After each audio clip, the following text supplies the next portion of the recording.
Jambo ndugu yangu. Jambo bwana. Jambo kila la heri. Asante sana. Asante. Kila la heri. Pendeza sana. Kila la heri. Yako kile asante.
Ni kuingiza habari nyingine au hadithi nyingine ili kuunganisha matukio.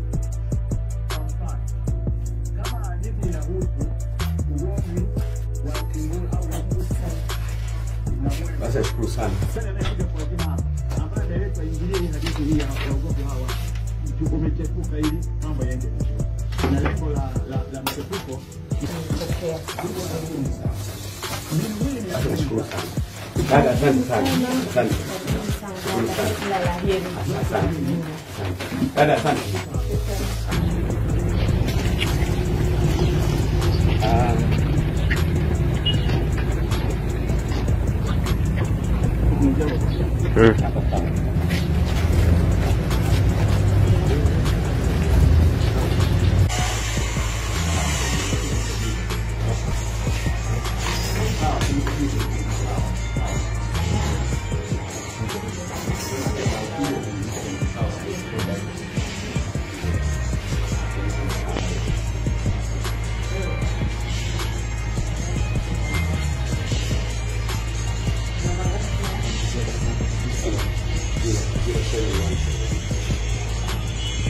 Thank you.